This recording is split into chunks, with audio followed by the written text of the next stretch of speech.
اللہ کا مہینہ سنو آ گیا رجب، رحمت قبولیت کا ابر چھا گیا ہے اب۔ اللہ کا مہینہ، اللہ کا مہینہ، اللہ کا مہینہ، اللہ کا مہینہ۔ الحمد للہ رب العالمین والصلاة والسلام علی سید المرسلین، اما بعد فاعوذ باللہ من الشیطان الرجیم، بسم اللہ الرحمن الرحیم۔ الصلاة والسلام علیک یا رسول اللہ وعلی آلک واصحابک یا حبیب اللہ۔ الصلاة والسلام علیک یا نبی اللہ وعلی آلک واصحابک یا نور اللہ صلی اللہ تعالی علیہ وآلہ وسلم۔ ایف جی این چینل کے ناظرین، ایک بڑا ہی پیارا اور دلچسپ پروگرام آپ کی خدمت میں لیے حاضر ہیں، اور ہمارا یہ پروگرام ماہ رجب سے تعلق رکھتا ہے۔ اور سب سے پہلے تو میں آپ کو مبارکباد پیش کرنا چاہوں گا ماہ رجب کی، کہ آپ سب کو ماہ رجب بہت بہت مبارک ہو۔ یہ مہینہ وہ مبارک مہینہ ہے کہ جو ماہ شعبان کی یاد دلاتا ہے، ماہ رمضان کی یاد دلاتا ہے۔ اس کے علاوہ روزوں کی یاد یہاں سے شروع ہو جاتی ہے، قرآن کریم کی تلاوت کی یاد یہاں سے شروع ہو جاتی ہے۔ آئیے ماہ رجب، یہ حرمت والے مہینے کے کچھ فضائل آج کے اس ایپیسوڈ میں ہم انشاءاللہ عز و جل جاننے کی سعادت حاصل کرتے ہیں۔ اللہ تبارک و تعالیٰ نے انسان کو دنیا کے اندر کچھ اوقات ایسے عطا کیے، کچھ دن ایسے عطا کیے، اور کچھ مہینے بھی ایسے عطا کیے ہیں کہ اگر ان اوقات میں یا ان دنوں میں یا ان مہینوں میں انسان اگر اللہ تبارک و تعالیٰ کی قلیل یعنی تھوڑی سی بھی عبادت کر لے، اللہ تبارک و تعالیٰ اسے بڑا بہترین اجر عطا فرماتا ہے۔ آئیے کہ اس مہینے کی کیا فضیلتیں ہیں، جاننے سے پہلے ہم نبی کریم صلی اللہ تعالی علیہ وآلہ وسلم کی بارگاہ مقدسہ میں درود و سلام پڑھنے کی فضیلت کو جانتے ہیں۔ اللہ پاک کے آخری نبی مکی مدنی محمد عربی صلی اللہ تعالی علیہ وآلہ وسلم نے ارشاد فرمایا کہ تم میں سے بروز قیامت لوگوں میں سے میرے قریب تر وہ ہوگا جو تم میں سے دنیا کے اندر مجھ پر کثرت سے درود پاک پڑھا ہوگا۔ صلو علی الحبیب صلی اللہ تعالی علی محمد صلی اللہ تعالی علیہ وآلہ وسلم۔ میرے پیارے پیارے ناظرین، ماہ رجب یقیناً یہ عبادت کا مہینہ ہے، اور درود پاک پڑھنے کی تو کتنی برکتیں ہیں، کتنی فضیلتیں ہیں، کتنی بہاریں ہیں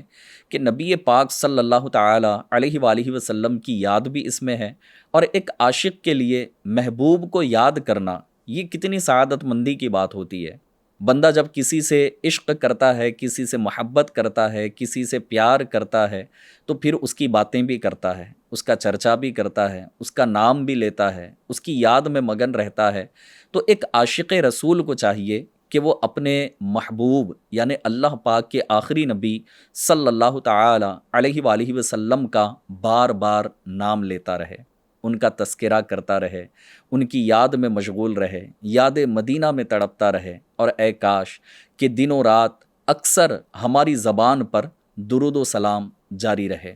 آئیے نبی کریم صلی اللہ تعالی علیہ وآلہ وسلم نے ماہ رجب کے کیا فضائل ارشاد فرمائے ہیں، اور ہمارے بزرگان دین نے اس کے بارے میں کیا ارشاد فرمایا۔ سب سے پہلے میں آپ کو ایک انٹرسٹنگ اسٹوری کی طرف لے کر چلوں۔ عراق کا ایک بڑا مشہور شہر ہے جس کا نام ہے بصرہ، اور یہاں پر بہت سے بڑے اکابر بزرگان دین گزرے ہیں۔ ایک اللہ پاک کی ولیہ گزری ہیں جن کا نام آپ نے سنا ہوگا، بڑی مشہور ولیہ گزری ہیں حضرت رابعہ بصریہ رحمۃ اللہ تعالی علیہا۔ یہ عراق کا شہر بصرہ ہی کے رہنے والے ہیں، اور اسی طرح حضرت حسن بصری رحمۃ اللہ تعالی علیہ، یہ بھی بڑے مشہور بزرگ گزرے ہیں، اور یہ بھی بصرہ کے رہنے والے۔ تو بصرہ علمی شہر ہے، بزرگوں کا شہر ہے، نیک اور متقی لوگوں کا شہر ہے۔ اس شہر کے لوگوں میں سے ایک خاتون کی اسٹوری میں آپ کو سناتا ہوں کہ ایک خاتون وہاں بصرہ میں رہا کرتی تھی، اور ماہ رجب سے اس خاتون کو بڑی محبت تھی، جب بھی ماہ رجب آتا وہ اس میں عبادت کرتی، عبادت کے لیے کمر بستہ ہو جاتی، اور اس کا معمول یہ تھا کہ ماہ رجب میں وہ روزے بھی رکھا کرتی تھی۔ ایک دن اس نے اپنے بیٹے کو اپنے پاس بلایا اور بلا کر اپنے بیٹے کو مرنے سے پہلے وصیت کی، اور وصیت کرنا یہ نبی پاک صلی اللہ تعالی علیہ وآلہ وسلم کی سنت مبارکہ بھی ہے۔ اے کاش کہ ہم بھی اپنی نسلوں کو، اپنی اولاد کو اس سنت پر عمل کرتے ہوئے وصیت کرنے میں کامیاب ہو جائیں۔ خیر، اس خاتون نے جب اپنے بیٹے کو اپنے پاس بلایا اور وصیت کی کہ بیٹا جب میرا انتقال ہو جائے تو ماہ رجب میں جو کپڑے پہن کر میں عبادت کرتی ہوں انہی کپڑوں میں مجھے دفن کر دینا۔ اب ماں نے یہ وصیت کی۔ کچھ عرصے کے بعد جب اس خاتون کا انتقال ہوا تو بیٹے نے جب تجہیز و تکفین کا اہتمام کیا تو پھر اس کے ذہن سے یہ بات نکل گئی۔ اب جب ذہن سے بات نکلی تو اپنی ماں کی تجہیز و تکفین کا اہتمام تو اس نے کر ہی دیا تھا، دوسرا کپڑا منگوایا، اس میں کفنایا، نماز جنازہ ہوئی، اور اس کے بعد قبرستان لے جا کر کے ماں کو دفن کر دیا گیا۔ جب ماں کی تدفین سے وہ قبرستان ہو کر واپس پلٹا، گھر پہنچنے کے بعد ڈور اوپن کیا، دروازہ کھول کر جب اندر داخل ہوا، اس نے دیکھا کہ جس کپڑے میں اس نے اپنی ماں کو کفنایا تھا وہ کپڑا اس کے گھر میں موجود ہے۔ اب جب گھر میں کپڑا موجود ہو، آپ تھوڑا تصور کریں نا کہ میت کو دفن کیا گیا ہو، جس کپڑے میں دفن کیا گیا ہو۔ آج تو ہمارا ماحول ایسا ہے کہ جب انتقال ہو جاتا ہے تو لوگ میت کو ٹچ کرنے کے لیے ڈرتے ہیں، لیکن کفن کا کپڑا قبر سے واپس آ جانا تو یہ تو بڑی انوکھی بات تھی۔ تو وہ گھبرا گیا، اور جب گھبرا کر اس نے کفن کو دیکھا تو اسے وہ بات یاد آئی جو اس نے اپنی ماں سے سنا تھا، اور اس کی ماں نے وصیت کی تھی نا کہ مجھے ان کپڑوں میں دفن کیا جائے جس میں میں ماہ رجب میں عبادت کیا کرتی ہوں۔ جب اس نے الماری کھول کر ان کپڑوں کو دیکھنا چاہا تو وہ کپڑے وہاں سے غائب ہو چکے تھے۔ وہ بڑا پریشان ہوا، اور اسی پریشانی کے عالم میں تھا کہ گھر کے کسی کونے سے آواز آئی، اور آواز دینے والے نے یہ کہا کہ ماہ رجب میں روزہ رکھنے والوں کو ہم قبر کے اندر رنجیدہ ہونے نہیں دیتے، لہٰذا اس عورت کی جو خواہش تھی اس کی خواہش کے مطابق ہم نے اسی کپڑوں میں کفنایا ہے جس کی یہ خواہش رکھتی تھی، لہٰذا اب یہ تمہارا کفن واپس لے لو۔ FGN چینل کے ناظرین، ماہ رجب میں جب اللہ تبارک و تعالی روزہ رکھنے والوں کو قبر میں رنجیدہ ہونے نہیں دیتا تو اب ہمیں کس بات کی دیر ہے؟ ہمیں کیا کرنا چاہیے؟ تو ماہ رجب یقیناً یہ عبادت کا مہینہ ہے۔ ماہ رجب یہ وہ مہینہ ہے کہ جس کو پیارے آقا صلی اللہ تعالی علیہ وآلہ وسلم نے ویلیو دی، اس کو اہمیت دی گئی، اور اللہ پاک کے آخری نبی صلی اللہ تعالی علیہ وآلہ وسلم نے اس کے بارے میں کیا ارشاد فرمایا؟ اللہ پاک کے پیارے محبوب صلی اللہ تعالی علیہ وسلم فرماتے ہیں کہ رجب اللہ پاک کا مہینہ ہے، اور شعبان میرا مہینہ ہے، اور رمضان میری امت کا مہینہ ہے۔ FGN چینل کے ناظرین، نبی کریم صلی اللہ تعالی علیہ وآلہ وسلم کا ایک معمول تھا ماہ رجب المرجب میں، اور پیارے آقا علیہ الصلاۃ والسلام ایک بڑی ہی پیاری دعا پڑھا کرتے تھے۔ امید ہے مجھے کہ آپ نے FGN چینل پر بھی کئی مرتبہ اس دعا کو سنا ہوگا، اور پڑھتے ہوئے مبلغین کو یا علماء اکرام کو آپ نے بارہا سنا ہوگا۔ نبی کریم صلی اللہ تعالی علیہ وآلہ وسلم ماہ رجب میں اللہ پاک کی بارگاہ میں یہ دعا کیا کرتے تھے۔ آئیے آپ بھی اس کو توجہ کے ساتھ سنیے، اور اگر پاسبل ہو تو اس کو بار بار ریپیٹ کر کے یاد بھی کر لیجئے، سنتے رہیے۔ چند ایک مرتبہ اگر آپ اس کو سن لیں گے انشاءاللہ تبارک و تعالی یہ دعا آپ کو یاد ہو جائے گی۔ اللہ پاک کے پیارے محبوب صلی اللہ تعالی علیہ وسلم ماہ رجب میں یہ دعا پڑھا کرتے تھے: اللہم بارک لنا فی رجب و شعبان و بلغنا رمضان۔ اس کا ترجمہ یہ ہے کہ اے اللہ تو ہمیں ماہ رجب اور شعبان میں برکتیں عطا فرما، اور ماہ رمضان سے ہمیں ملا دے۔ کتنی پیاری اور بہترین دعا اللہ پاک کے پیارے محبوب صلی اللہ تعالی علیہ وآلہ وسلم نے ہمیں سکھائی ہے، تو نیت کر لیجئے کہ اس ماہ مبارکہ میں پورا مہینہ انشاءاللہ عز و جل ہم اس دعا کو کثرت کے ساتھ پڑھتے رہیں، تاکہ ماہ رجب کی برکتیں بھی ہمیں نصیب ہوں، ساتھ ہی ساتھ ماہ شعبان کی برکتوں سے بھی مالا مال ہوں، اور جب رمضان کا مہینہ آ جائے تو اللہ پاک اس رمضان کی برکتوں سے بھی ہمیں مالا مال فرما دے۔ پیارے پیارے ناظرین، ماہ رجب کو رجب کہنے کی وجہ کیا ہے؟ رجب کا معنی کیا ہوتا ہے؟ آئیے اس کو کچھ میں ڈیفائن کروں آپ کے سامنے کہ رجب دراصل ترجیب سے مشتق کا معنی ہوتا ہے نکلنا، تو دراصل یہ ترجیب سے نکلا ہے، اور اس کے معنی ہے تعظیم کرنا، ریسپیکٹ کرنا، اور اس کو مختلف ناموں سے بھی یاد کیا جاتا ہے۔ ایک نام ماہ رجب کا یہ بھی ہے، اس کو العصب بھی کہتے ہیں، یعنی اس کا مطلب ہے تیز بہاؤ۔ ماہ رجب کو تیز بہاؤ کے نام سے کیوں یاد کیا جاتا ہے؟ تو اس کی دو وجوہات ہیں۔ ایک وجہ تو یہ ہے کہ ماہ رجب میں توبہ کرنے والوں کو جب توبہ کرنے کی توفیق نصیب ہوتی ہے تو توبہ کرنے والوں پر اللہ پاک کی رحمت کا بہاؤ تیز ہو جاتا ہے، اور دوسرا جو عبادت گزار لوگ ہیں جب یہ عبادت میں اپنے اوقات گزارتے ہیں تو اللہ پاک کی جانب سے عبادت کی قبولیت کے انوار و فیضان سے یہ مالا مال ہو رہے ہوتے ہیں، تو ان دو وجوہات کی بنا پر اسے العصب یعنی تیز بہاؤ والا بھی کہا جاتا ہے۔ اس مہینے کو ایک اور نام سے یاد کیا جاتا ہے جس کو عربی میں کہا جاتا ہے العصم، اور اس کا معنی ہوتا ہے بہرا۔ تو کیا کوئی مہینہ بہرا بھی ہو سکتا ہے؟ جی، کہ اس کے کان بھی ہوتے ہیں، اس کو سنائی بھی دیتا ہے۔ تو پھر ماہ رجب کو بہرا کہنے کی وجہ کیا ہے؟ تو ماہ رجب کو بہرا کہنے کی، العصم کہنے کی وجہ یہ ہے کہ زمانہ جاہلیت میں بھی ماہ رجب کی حرمت کے پیش نظر لوگ اس کی بڑی تعظیم کیا کرتے تھے، اور آپس میں جو ان کی لڑائیاں ہوتی، مقابلے ہوتے، تو اس کی آوازیں ماہ رجب میں سنائی نہیں دیتی، یعنی لوگ آپس میں لڑا نہیں کرتے تھے، اور اس مہینے کی زمانہ جاہلیت میں بھی اتنی تعظیم کی جاتی اور پھر لڑائی کی آواز نہ آتی، اس وجہ سے اسے العصم یعنی بہرا کہا جاتا ہے۔ اس کے علاوہ ماہ رجب کا ایک اور نام ہے جسے کہتے ہیں شہر رجم،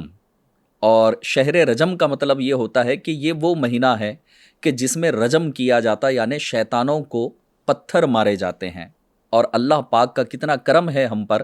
کہ یہ مسلمانوں کو تکلیف نہ پہنچائے، اس لیے شیطانوں پر رجم کیا جاتا ہے، یعنی پتھر برسائے جاتے ہیں، پتھر مارے جاتے ہیں، اس وجہ سے اسے شہر رجم بھی کہا جاتا ہے۔ FGN چینل کے ناظرین، جہاں اس مہینے کی اتنی فضیلتیں ہوں، اتنی برکتیں ہوں، اور اللہ پاک توبہ کرنے والوں پر رحمت کا بہاؤ تیز فرما دیتا ہو، عبادت گزاروں پر انوار و فیضان کے تجلیات کا بہاؤ تیز ہو جاتا ہو، تو پھر ہمیں کیوں کرنا اللہ تبارک و تعالیٰ کی اس ماہ مبارکہ میں، اور بالعموم پورا سال ہی بلکہ پوری زندگی اپنی آخری سانس تک اللہ پاک کی کیوں نہ عبادت میں گزارنا چاہیے۔ آئیے مزید اور کچھ باتیں جاننے کی سعادت حاصل کرتے ہیں۔ ایک بڑی ہی پیاری اور دلچسپ حدیث پاک ہے کہ حضرت سیدنا انس بن مالک رضی اللہ تعالی عنہ سے روایت ہے کہ نبی اکرم نور مجسم صلی اللہ تعالی علیہ وآلہ وسلم نے ارشاد فرمایا کہ جنت میں ایک نہر ہے جسے رجب کہتے ہیں، اور یہ نہر کیسی ہے کہ اس کا پانی دودھ سے زیادہ سفید اور شہد سے زیادہ یہ میٹھی نہر ہے، اور جو کوئی ماہ رجب کا روزہ رکھتا ہے تو اللہ تبارک و تعالیٰ اس نہر سے اسے سیراب فرمائے گا۔ ایک اور روایت میں آپ کو سناتا ہوں کہ تابعی بزرگ حضرت سیدنا ابو قلابہ رحمۃ اللہ تعالیٰ علیہ فرماتے ہیں کہ رجب کے روزے داروں کے لیے جنت میں اللہ پاک نے ایک محل تیار کر رکھا ہے۔ تو رجب میں روزہ رکھنا یقیناً بڑی سعادت مندی ہے، دیگر عبادات بھی کرنے چاہیے۔ ایک اور عمل میں آپ کو بتاتا ہوں کہ جو نبی کریم صلی اللہ تعالیٰ علیہ وآلہ وسلم کی دعا بھی میں نے آپ کو بتائی کہ پیارے آقا ماہ رجب میں کون سی دعا پڑھا کرتے تھے۔ اسی طرح ماہ رجب کا ایک خاص عمل یہ بھی ہے کہ بندہ ماہ رجب میں اللہ پاک کی بارگاہ میں کثرت کے ساتھ توبہ کرے، استغفار کرے، اور جتنا استغفار کرتا رہے گا اس کی برکتیں اسے نصیب ہوں گی، کیونکہ ماہ رجب اللہ تبارک و تعالیٰ کی عبادت کا مہینہ ہے اور یہ عبادت کے بیج بونے کا مہینہ ہے۔ بزرگان دین نے فرمایا نا کہ ماہ رجب یہ عبادت کے بیج بونے کا مہینہ ہے، ماہ شعبان اللہ پاک کی بارگاہ میں خوف و خشیت کے ساتھ آنسو بہانے یعنی اس بیج کو پانی دینے کا مہینہ ہے، اور ماہ رمضان اللہ پاک کی بارگاہ سے نعمتوں، رحمتوں، برکتوں اور آخرت کی فصل کاٹنے کا مہینہ ہے۔ ایف جی این چینل کے ناظرین، یہ ساری باتیں یقیناً بڑی پیاری اور اہم ہیں۔ اب آئیے مزید کچھ اور اہم باتیں اور اہم راتوں کے متعلق میں آپ کو معلومات دوں کہ 5 راتیں پورے سال میں ایسی آتی ہیں کہ اگر بندہ ان راتوں میں عبادت کر لے تو اللہ تبارک و تعالیٰ اسے کیا کیا انعامات عطا فرماتا ہے۔ حضرت سیدنا ابو امامہ رضی اللہ تعالیٰ عنہ سے مروی ہے کہ نبی کریم رؤوف الرحیم صلی اللہ تعالیٰ علیہ وآلہ وسلم نے ارشاد فرمایا کہ 5 راتیں ایسی ہیں کہ جس میں دعا رد نہیں کی جاتی۔ اب آپ دیکھیے گا کہ ہماری سب کی یہ تمنا ہے کہ ہم اللہ پاک کی بارگاہ میں دعا کریں، ہماری دعائیں مقبول ہوں، لیکن یہ 5 راتیں کہ جس میں دعا رد نہیں کی جاتی، تو اب ہمیں تو ان راتوں کا پورا سال بلکہ زندگی میں ہر سال انتظار کرتے رہنا چاہیے اور ان راتوں کو غفلت میں نہیں گنوانا چاہیے۔ پہلی رات کون سی ہے جس کے بارے میں نبی کریم صلی اللہ تعالی علیہ وآلہ وسلم نے ارشاد فرمایا کہ رجب کی پہلی رات؟ جی ہاں، آج اگر مسلمانوں کی بات کی جائے تو کیا اسلامی مہینے اور کیا اسلامی تاریخیں، پتہ ہی نہیں چلتا کہ کون سا مہینہ آ رہا ہے، کون سا مہینہ رخصت ہو رہا ہے، کس مہینے کی کیا فضیلت ہے۔ ہاں بس شاید سال میں 2-3 مہینے ایسے ہوتے ہیں کہ جن کا چاند دیکھنے کی بڑی تمنا ہوتی ہے۔ ایک تو ماہ رمضان کی آمد پر چاند دیکھا جاتا ہے، اور پھر ماہ رمضان کے رخصت ہونے پر عید کا چاند دیکھا جاتا ہے۔ اس کے علاوہ بہت کم افراد ہوتے ہیں، یا تو مساجد کے امام ہوتے ہیں یا پھر رؤیت ہلال کمیٹی جو ہوتی ہے، بس اس کمیٹی کے افراد ہوتے ہیں کہ جن کی ذمہ داری ہوتی ہے کہ چاند دیکھنا اور پھر اس کے اناؤنسمنٹ کرنا، لیکن ہر مسلمان چاند دیکھنے کا یوں اہتمام نہیں کرتا۔ تو اب ہمیں کیسے پتہ چلے کہ ماہ رجب کی پہلی تاریخ کب آنے والی ہے؟ تو اب ماہ رجب کی پہلی تاریخ جب بھی زندگی میں ہمیں بار بار ملے تو ہم اس رات میں پتہ ہے کیا کریں؟ اللہ پاک کی بارگاہ میں دعا کریں کہ اللہ تبارک و تعالیٰ اس میں دعا رد نہیں فرماتا۔ دوسری رات ہے ماہ شعبان کی 15ویں رات یعنی شب براءت، اور اس مہینے کی بھی بڑی برکتیں ہیں، لیکن اس رات کی برکت یہ ہے کہ اللہ تبارک و تعالیٰ اس رات مانگی جانے والی دعا رد نہیں فرمائے گا۔ اور تیسری رات ہے جمعہ اور جمعرات کی درمیانی رات، اور یہ ہمیں ہر ہفتہ ملتی ہے، ویکلی ونس، جمعہ اور جمعرات کی درمیانی رات۔ اور اس رات کی تو میں آپ کو دعوت دینا چاہوں گا کہ دعوت اسلامی انڈیا کے الحمدللہ دینی ماحول میں ہر جمعرات عشاء کی نماز کے بعد کئی مقامات پر مساجد میں ہفتہ وار سنتوں بھرا اجتماع ہوتا ہے۔ تو اس رات کی برکتیں حاصل کرنے کے لیے اور اجتماعی طور پر دعا بھی ہوتی ہے، کئی مرتبہ رقت انگیز دعائیں ہوتی ہیں اور سینکڑوں ہزاروں لوگ اس میں شرکت کرتے ہیں، تو ہمیں نہیں پتا کہ کس کا رونا اللہ کی بارگاہ میں مقبول ہو جائے اور ہمارا بھی بیڑا پار ہو۔ تو جمعہ اور جمعرات کی درمیانی رات بھی اللہ تبارک و تعالیٰ مانگی جانے والی دعاؤں کو رد نہیں فرماتا۔ اور چوتھی رات ہے عید الفطر کی رات، کہ جب رمضان کا مہینہ مکمل ہو جائے، سارے روزے مکمل ہو جائے اور جب عید کا چاند نظر آ جاتا ہے تو اس رات بھی اللہ پاک کی عبادت میں اور دعا میں گزارنی چاہیے۔ اور 5ویں رات ہے عید الاضحیٰ کی رات یعنی 10ویں شب ماہ ذوالحجۃ الحرام کی۔ یہ 5 راتیں وہ ہیں کہ جس میں اللہ تبارک و تعالیٰ اپنے بندوں کی دعاؤں کو قبول فرماتا ہے۔ ایف جی این چینل کے ناظرین، چونکہ ہمارے ایپیسوڈ کا وقت مکمل ہونے کو ہے، بس کچھ اور باتیں میں آپ کو عرض کروں، پھر انشاءاللہ ہم اختتام کی طرف بڑھیں گے۔ ایک بڑی ہی پیاری روایت میں آپ کو سنانے جا رہا ہوں کہ حضرت سیدنا انس رضی اللہ تعالیٰ عنہ سے مروی ہے کہ سرکار نامدار مدینے کے تاجدار صلی اللہ تعالیٰ علیہ وآلہ وسلم نے بڑی ہی پیاری بات ارشاد فرمائی۔ ارشاد فرمایا کہ جس نے ماہ حرام میں 3 دن جمعرات، جمعہ، ہفتہ، تھرسڈے، فرائیڈے اینڈ سیٹرڈے 3 دن کے یہ روزے رکھے تو اس کے بدلے اللہ تبارک و تعالیٰ اسے 2 سال کی عبادت کا ثواب عطا فرمائے گا۔ تو آپ کوشش کریں کہ ماہ رجب بھی حرمت والا مہینہ ہے، ماہ حرام ہے، اور اس میں every Thursday, Friday and Saturday روزہ رکھنے کی ضرور کوشش کیجئے، بلکہ جتنا زیادہ ہو سکتا ہے اتنے روزے رکھیے اور اس کی برکتیں حاصل کیجئے۔ آئیے آخر میں بھی میں آپ کو ایک بڑی ہی پیاری سٹوری سناؤں، اور شروع میں بھی میں نے آپ کو سنائی تھی، اور اسی سٹوری پر ہم اپنے ایپیسوڈ کا اختتام کریں گے کہ حضرت سیدنا عیسیٰ روح اللہ علی نبینا و علیہ صلاۃ وسلام ایک مرتبہ ایک راستے سے تشریف لے جا رہے تھے۔ جب آپ کا وہاں سے گزر ہوا تو آپ کی نظر ایک نورانی پہاڑ پر پڑی اور بڑا نور اس سے برس رہا تھا۔ حضرت عیسیٰ علیہ صلاۃ وسلام نے اللہ پاک کی بارگاہ میں ریکویسٹ کی اور عرض کیا کہ یا اللہ اس پہاڑ کو بولنے کی طاقت عطا فرما۔ جی ہاں، پہاڑ کو بولنے کی طاقت دی جائے، اس کی آپ نے دعا کی، ریکویسٹ کی، تو اللہ پاک نے اس پہاڑ کو بولنے کی طاقت بھی عطا فرمائی، اور سچ مچ پہاڑ بولنے لگا۔ پہاڑ نے کہا کہ اے روح اللہ علیہ صلاۃ وسلام، آپ مجھ سے کیا چاہتے ہیں؟ تو حضرت عیسیٰ علیہ صلاۃ وسلام نے ارشاد فرمایا کہ اپنا حال بیان کر۔ تو اس نے عرض کیا کہ اے اللہ کے نبی یا روح اللہ علیہ صلاۃ وسلام، میرے اندر ایک آدمی رہتا ہے۔ تو حضرت عیسیٰ علیہ السلام نے اللہ پاک کی بارگاہ میں دوبارہ ریکویسٹ کی کہ اللہ اس پہاڑ کے اندر جو آدمی رہتا ہے میں اس سے ملاقات کرنا چاہتا ہوں۔ تو یکایک آپ کی آنکھوں کے سامنے پہاڑ پھٹ پڑا، اور پھر اس پہاڑ کے اندر سے ایک چاند سا چہرہ چمکاتے ہوئے بزرگ باہر آئے، اور حضرت عیسیٰ علیہ صلاۃ وسلام سے انہوں نے عرض کیا کہ یا روح اللہ علیہ صلاۃ وسلام، میں حضرت موسیٰ علیہ صلاۃ وسلام کی امت کا شخص ہوں، اور میں نے اللہ پاک کی بارگاہ میں دعا کی تھی کہ یا اللہ مجھے اپنے نبی آخر الزماں صلی اللہ تعالی علیہ وآلہ وسلم کے تشریف لانے تک زندگی عطا فرما۔ تو اللہ تبارک و تعالیٰ نے مجھے اس پہاڑ میں زندگی عطا فرمائی، اور میں نے اللہ کی بارگاہ میں یہ ریکویسٹ کی تھی کہ میں نبی آخر الزماں صلی اللہ تعالی علیہ وآلہ وسلم کا امتی بننے کا شرف بھی حاصل کر سکوں۔ تو اللہ تبارک و تعالیٰ نے میری دعا قبول فرمائی، اس پہاڑ میں مجھے زندگی عطا فرمائی، اور اس پہاڑ میں تقریباً مجھے 600 سال کا عرصہ گزر چکا ہے۔ اب یہاں پر پیارے ناظرین، جب حضرت عیسیٰ علیہ صلاۃ وسلام نے یہ بات سنی اور اس شخص کی عبادت کو دیکھا کہ یہ 600 سال سے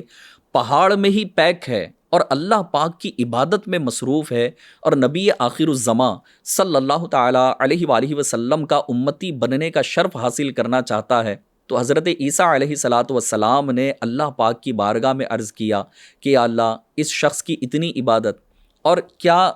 اس سے بھی زیادہ کوئی مکرم شخص، برگزیدہ شخص تیری بارگاہ میں اور بھی کوئی ہے؟ تو اللہ تبارک و تعالیٰ نے جواب میں بڑی پیاری بات ارشاد فرمائی، ارشاد فرمایا کہ عیسیٰ علیہ صلاۃ وسلام سے کہ ہاں، امت محمدی میں وہ شخص کہ جو ماہ رجب کا ایک روزہ رکھ لے وہ میرے نزدیک اس شخص سے بھی زیادہ مکرم ہے۔ ایف جی این چینل کے ناظرین، یقیناً یہ بڑا ہی پیارا اور مبارک مہینہ ہے جو اللہ پاک کی رحمت سے ہمارے پاس تشریف لایا ہوا ہے۔ اس مہینے کی قدر کیجئے، اس کی ویلیو کو سمجھیے، اس میں خوب عبادت کیجئے، تلاوت قرآن کو اپنا مشغلہ بنائیے، نفل روزے رکھ کر رمضان کی تیاری کیجئے۔ انشاءاللہ تبارک و تعالی جب اس ایک روزے کی اتنی برکت ہے کہ اس شخص سے زیادہ اللہ پاک مکرم اپنے نزدیک رکھے گا، تو پھر پورے مہینے اور بلکہ اکثر دنوں کے روزے رکھنے کا مقام و مرتبہ کیا ہوگا۔ اللہ پاک ہمارا ماہ رجب میں عبادت کرنا اپنی بارگاہ میں قبول کرے، اس کی تعظیم کرنے کی ہمیں توفیق عطا فرمائے، اور آج کے اس ایپیسوڈ میں ہم نے جتنی باتیں سیکھی، سمجھی اور سنی ہیں، اس پر اللہ پاک ہمیں عمل کی توفیق عطا فرمائے۔ انشاءاللہ تبارک و تعالی